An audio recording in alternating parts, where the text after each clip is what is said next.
आप जानते हैं आर्टिकल्स दो तरीके का होता है, इंडेफिनिट आर्टिकल और डेफिनिट आर्टिकल।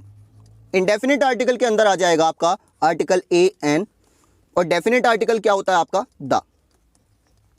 अब ए एन का यूज आप कहां पर करते हो, सिंगुलर काउंटेबल नाउन के साथ में, और दा का यूज कहां पर होता है, तो दा को आप सिंगुलर नाउन के साथ भी यूज कर सकते हो, प्लूरल के साथ भी, काउंटेबल नाउन के साथ भी, और अनकाउंटेबल नाउन के साथ भी।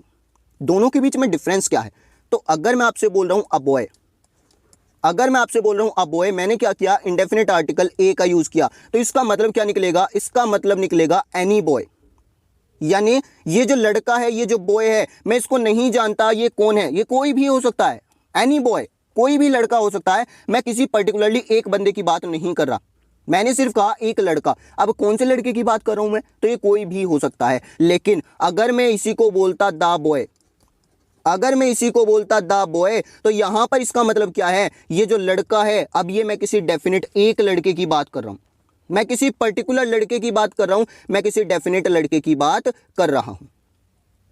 क्लियर। तो होता क्या है, जब आपको नाउन के बारे में सिर्फ उसका नाम पता हो, उसके बारे में और इंफॉर्मेशन ना हो, तो आप इंडेफिनेट आर्टिकल का यूज करते हैं। और जब आप नाउन को अच्छी तरीके से जानते हो, उसके बारे में काफी सारी इंफॉर्मेशन आपके पास है सेंटेंस में, तो आप आर्टिकल दा का यूज करते हो।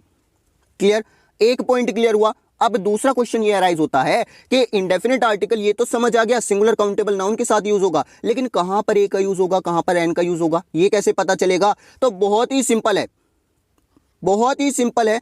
अगर आपका दिया गया नाउन कॉन्सोनेंट साउंड से स्टार्ट होता है, तो आप आर्टिकल ए का यूज करेंगे, आप आर्टिकल ए का यूज करेंगे। जैसे मैंने बोला बॉय, तो बॉय को जब आप बोलते हैं तो हिंदी में कैसे प्रोनाउंस होगा भाई, कुछ इस तरीके से, बॉय बै ओ ए, कुछ इस तरीके से। तो जो आपका स्टार्टिंग में साउंड निकली, बै की साउंड निकली, और बै की साउंड आपकी होती है कॉन्सोनेंट साउंड।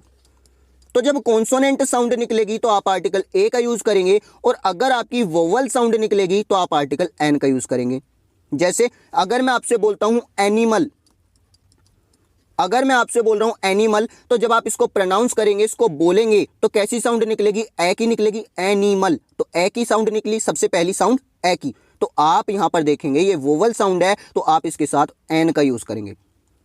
क्लियर। जब कॉन्सोनेंट साउंड है तो उसके साथ में ए का यूज, जब वोवल साउंड है तो उसके साथ एन का यूज। आई होप बेसिक्स आपको क्लियर हो गया होगा। अब हम चलते हैं एक्सरसाइज की तरफ। क्वेश्चन नंबर 1 आपके सामने है, बोला है ही looks as stupid as dash owl. तो आउल के लिए मुझे एक आर्टिकल चूज करना है। अब मैं जानता हूं यहां पर मेरा नाउन क्या है, आउल। आउल मेरा नाउन है, और ये कैसा है भाई, सिंगुलर है, सिंगुलर है, एक वचन है, और काउंटेबल भी है, मैं इसको काउंट कर सकता हूं, यानी इसके साथ ए भी आ सकता है, एन भी आ सकता है, और दा भी आ सकता है, तीनों करेक्ट होंगे। अब मुझे एक चीज बताइए कि वो कैसा दिखता है, एक उल्लू की तरह दिखता है। तो मैं क्या किसी पर्टिकुलर एक उल्लू की बात कर रहा हूं, क्या मैं पर्टिकुलर किसी एक उल्लू की बात कर रहा हूं, नहीं। तो यहां पर दा नहीं आएगा, क्योंकि दा का यूज जब होता है जब मैं किसी एक उल्लू की, एक पर्टिकुलर उल्लू की बात कर रहा हूं, या फिर उल्लू के बारे में, इस आउल के बारे में मेरे पास कुछ और इंफॉर्मेशन भी हो, इसमें आगे सेंटेंस में इसके बारे में कुछ और एडिशनल इंफॉर्मेशन दे रखी हो। तो ऐसा तो यहां पर कुछ है नहीं, तो दा नहीं आएगा, बचा मेरे पास या तो ए आएगा या तो एन आएगा। अब आप आइए प्रोनाउंसिएशन पर। तो जब आप आउल बोलते हैं तो स्टार्टिंग कैसे होगी, स्टार्टिंग की साउंड हो जाएगी ए की, आउल ए की साउंड हो गई, यानी वोवल साउंड है, और आप जानते हो वोवल के साथ में एन का यूज किया जाता है, यानी यहां पर ऑप्शन नंबर बी आपका करेक्ट हो जाएगा, ऑप्शन नंबर बी आपका करेक्ट हो जाएगा। नेक्स्ट आएंगे क्वेश्चन नंबर 2 पर, I bought dash horse dash ox and dash buffalo. तो आप देखें भाई, जितने भी ये नाउन है ये सभी क्या है, सिंगुलर हैं और काउंटेबल है। हॉर्स मेरा एक वचन है, सिंगुलर है, और मैं इसको गिन सकता हूं भाई कितने घोड़े हैं, 1 है, 2 है, 3 है। उसी तरीके से ऑक्स भी सिंगुलर काउंटेबल है, और बफेलो भी सिंगुलर काउंटेबल है, और तीनों ही मेरे लिए अनजान है। ये जो हॉर्स लिखा है ये कोई भी घोड़ा हो सकता है, कोई एक पर्टिकुलर घोड़े की बात तो की नहीं गई है, यानी यहां पर दा तो आएगा नहीं। तो दा यहां पर फर्स्ट ऑप्शन में आ रहा है, गलत हो गया, दा यहां पर भी ये गलत हो गया। अब मेरे पास बचे ऑप्शन नंबर ए और बी। तो आप जानते हो जब आप हॉर्स को बोलते हो तो स्टार्टिंग में कैसी साउंड आएगी, है की साउंड आएगी, और है कैसी साउंड है, कॉन्सोनेंट साउंड है। तो कॉन्सोनेंट के साथ में तो ए का यूज किया जाता है, यानी ऑप्शन नंबर ए मेरा करेक्ट हो जाएगा। क्लियर, ऑप्शन नंबर ए मेरा करेक्ट हो जाएगा। एन का यूज होगा ऑक्स के साथ में, क्योंकि जब आप ऑक्स बोलोगे तो कैसी साउंड आएगी, ओ की, और ओ की साउंड, इसको कौन सी साउंड बोलते हैं भाई, ये होती है वोवल साउंड, ये होती है वोवल साउंड। उसी तरीके से जब बफेलो बोलोगे तो बफेलो कैसे स्टार्ट होता है, बै से, और बै कैसी साउंड है, ये कॉन्सोनेंट साउंड है, तो ए का यूज। तो जब भी कॉन्सोनेंट साउंड आए, जब भी कॉन्सोनेंट साउंड आए तो ए का यूज होगा, और जब भी वोवल साउंड आए तो एन का यूज होगा। क्लियर। नेक्स्ट मूव करते हैं क्वेश्चन नंबर 3 पर। बोला है द गाइड नोज डैश वे। अब यहां पर मेरा नाउन है वे, यानी रास्ता। अब रास्ता यहां पर क्या है भाई, सिंगुलर तो है, सिंगुलर है और मैं काउंट भी कर सकता हूं रास्ते को, भाई एक रास्ता है, दो रास्ता है, लेकिन यहां पर क्या है, गाइड नोज द वे, तो द गाइड, द गाइड का मतलब क्या है भाई, आप किसी भी जगह पर जाते हो वहां पर एक गाइड होता है जिसको उस जगह के बारे में इंफॉर्मेशन होती है, पर्टिकुलरली उसी जगह के बारे में होती है। क्लियर। आप रेड फोर्ट गए तो वहां पर जो आपको गाइड मिलेगा वो सिर्फ रेड फोर्ट के बारे में आपको जानकारी दे सकता है, वहां के रास्तों के बारे में उसे पता है। अब आप उससे पूछने लगो बुलंद दरवाजे के अंदर क्या होगा, तो वो नहीं बता सकता। तो जो गाइड होता है वो अपने पर्टिकुलर वे को जानता है, अपने पर्टिकुलर जहां पर वो काम कर रहा है उसको जानता है। यानी ये जो रास्ता है जो गाइड जानता है ये कोई पर्टिकुलर रास्ता होगा, और पर्टिकुलर जब कोई चीज करनी हो, जब किसी नाउन को पर्टिकुलर बनाना हो तो वहां पर मैं डेफिनेट आर्टिकल द का यूज करता हूं। सो यहां पर ऑप्शन नंबर सी होगा। नेक्स्ट आएंगे क्वेश्चन नंबर 4 पर। Honest man speak dash truth. यहां पर मेरा नाउन क्या है, ट्रुथ। क्या मैं ट्रुथ को काउंट कर सकता हूं, सच को काउंट कर सकता हूं, नहीं काउंट कर सकता। ये मेरा अनकाउंटेबल नाउन है, यानी ए का यूज नहीं होगा और ना ही एन का यूज होगा, क्योंकि ए एन का यूज सिर्फ और सिर्फ सिंगुलर काउंटेबल नाउन के साथ होता है। तो ट्रुथ के साथ में क्या होगा, द आ जाएगा, ट्रुथ के साथ द का यूज होगा। क्लियर। ऑप्शन नंबर सी मेरा यहां पर करेक्ट हो जाएगा। नेक्स्ट मूव करेंगे क्वेश्चन नंबर 5 पर। बोला है copper is dash useful metal. अब यहां पर देखिएगा आपका नाउन क्या है, नाउन है मेटल, और यूजफुल क्या है, एडजेक्टिव। तो जब भी आपके नाउन से पहले एक एडजेक्टिव आ जाए तो अब आपको जो आर्टिकल लगाना है वो इस एडजेक्टिव के अकॉर्डिंग लगाना है। यानी जैसे यहां पर लिखा है यूजफुल मेटल, तो आप देखेंगे भाई नाउन क्या है मेरी, मेटल। नाउन क्या है मेरा, मेटल है, और मेटल को मैं काउंट कर सकता हूं, सिंगुलर भी है और काउंटेबल भी है, तो यानी या तो ए का यूज होगा या तो एन का यूज होगा। लेकिन अब जो आप डिसाइड करोगे ए एन में से क्या आने वाला है, वो नाउन की साउंड से ना होकर एडजेक्टिव की साउंड से होगा, वो एडजेक्टिव की साउंड से डिसाइड होगा। तो एडजेक्टिव की साउंड कैसी निकलेगी, यूजफुल, यानी यू की साउंड आएगी, और यू की साउंड होती है कॉन्सोनेंट, तो यानी यहां पर ए का यूज होगा। Copper is a useful metal. Next आइए क्वेश्चन नंबर 6 पर। He is dash honour to his country. तो ऑनर को जब आप बोलते हो, ये हॉनर नहीं होता, ये होता है ऑनर। ए की साउंड आएगी, ठीक है जी, ए की साउंड आएगी, और ए की साउंड होती है वोवल साउंड, यानी एन का यूज होगा। यहां पर ए का यूज ना होकर एन का यूज होगा, क्योंकि ऑनर ये आपकी एक वोवल साउंड है, और वोवल के साथ में एन का यूज होता है, ना कि ए का। नेक्स्ट आएंगे क्वेश्चन नंबर 7 पर।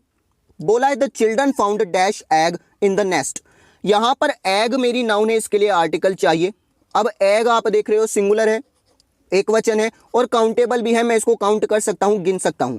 तो सिंगुलर काउंटेबल नाउन के साथ में आर्टिकल ए एन द, इनमें से क्या आएगा, तो भाई जब आप एग को प्रोनाउंस करोगे, बोलोगे, तो क्या आएगा यहां पर भाई, एग, ए की साउंड आ रही है, एग यानी ए की साउंड आ रही है, और ये होती है वोवल साउंड, यानी एन का यूज होगा, ऑप्शन नंबर बी। फिर बोला है English is dash easy language. तो यहां पर नाउन क्या है मेरा, लैंग्वेज। अब लैंग्वेज मेरा क्या है, सिंगुलर है और काउंटेबल भी है, तो यहां पर अब इसके साथ एडजेक्टिव क्या आया, इजी। सिंगुलर काउंटेबल है, यानी ए एन दोनों का यूज हो जाएगा, और एडजेक्टिव आ रहा है इजी, तो मैंने कहा भाई इजी की साउंड से डिसाइड करेंगे कि ए आएगा या एन आएगा। तो जब आप इजी बोलते हो तो सबसे पहली साउंड ई की आती है, सबसे पहली साउंड ई की आती है, और ये भी क्या है मेरी, ये भी मेरी वोवल साउंड है, यानी ऑप्शन नंबर बी करेक्ट हो जाएगा, एन। आंसर क्या हो जाएगा, option number b, an. Next आएंगे क्वेश्चन नंबर 9 पर। Dash sun shines brightly. तो सन के लिए मुझे आर्टिकल चाहिए, और सन को एक चीज याद रखिए भाई, ये एक हेवनली बॉडी है, ये एक आकाशीय पिंड है, और ये एक यूनिक चीज है, अपनी तरह की इकलौती चीज है, अनोखी चीज है, यूनिक है। तो कोई भी चीज जो अपने आप में यूनिक हो उसके लिए आर्टिकल द का यूज किया जाता है। ये फैक्ट आप लिख लीजिए, नोट कर लीजिए। तो सन हो गया, अर्थ हो गया, मून, प्लैनेट, ये जितने भी हैं ये सब क्या है, अपने आप में अनोखे हैं, यूनिक हैं, तो इन सभी के साथ में द का यूज होता है, यानी the sun, the moon, the earth. इसके बाद क्वेश्चन नंबर 10 है। French is dash language of dash people of England. तो लैंग्वेज के साथ सबसे पहले देखते हैं आर्टिकल क्या आएगा। लैंग्वेज अगर देखा जाए तो सिंगुलर भी है, काउंटेबल भी है, यानी ए एन भी आ सकता है और दा भी आ सकता है। क्लियर? लैंग्वेज के लिए। अब ये जो लैंग्वेज है, क्या मैं किसी भी लैंग्वेज की बात कर रहा हूं? अगर मैं ए लैंग्वेज या एन लैंग्वेज बोलता हूं तो इसका मतलब हो जाएगा कोई भी लैंग्वेज। क्वेश्चन मुझसे क्या बोल रहा है? French is language of dash people of England. तो लैंग्वेज के बारे में मुझे और भी इंफॉर्मेशन दे रखी है, यानी मैं जानता हूं भाई मैं कौन सी लैंग्वेज की बात कर रहा हूं। और जब कोई भी नाउन पर्टिकुलर हो, मैं उसके बारे में जानता हूं, तो वहां पर दा का यूज होता है, ना कि ए एन का। क्लियर? तो यानी इतना कंफर्म है भाई, ये जो फिलर है यहां पर आएगा दा। नेक्स्ट वाला चेक करते हैं। तो language of dash people of England, तो पीपल क्या है आपका? पीपल मेरा प्लूरल है, तो प्लूरल के साथ में दा का ही यूज होगा, क्योंकि ए और एन का यूज किसके साथ होता है भाई? सिंगुलर और काउंटेबल के साथ में। तो पीपल कैसा? प्लूरल, यानी ना तो ए आएगा ना तो एन आएगा। क्लियर? यानी ये गलत हो गया, ऑप्शन नंबर सी मेरा यहां पर करेक्ट होगा। एक एक कॉन्सेप्ट आपको समझा दूंगा मैं इस सीरीज के थ्रू, और ये तो बस आपकी स्टार्टिंग है। Question number 11, Rohit is dash untidy boy. तो यहां पर अनटाइडी बॉय में बॉय आपका नाउन है और अनटाइडी आपका एडजेक्टिव है।